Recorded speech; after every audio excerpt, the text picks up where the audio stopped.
Syederalun kantor kecil Empeh, pemukiman Iboh, Kecamatan Simpang 3 Pidi, pada Kamis 10 Februari dini hari terbakar. Bangunan yang terletak di Jalan Nasional Sigli, Kembang Tanjung tersebut berada cukup jauh dari perumahan penduduk.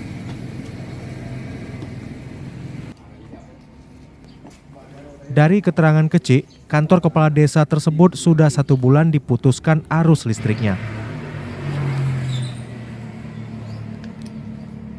Belum diketahui penyebab kantor kecil itu dilahap si jago merah.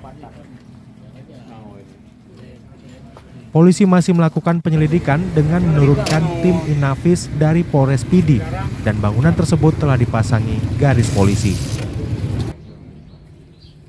Menurut pihak keamanan, 3 unit mobil pemadam kebakaran dikerahkan dalam peristiwa tersebut. Api baru bisa dijinakkan 1 jam kemudian. Selain bangunan, kobaran api juga menghanguskan 2 unit AC, 1 set komputer, dan 1 unit TV. Berikutnya, 6 unit kipas angin, 1 set sound system, serta 1 unit mesin perontok padi. Dari Pidi, Muhammad Nazar, Serambi On TV.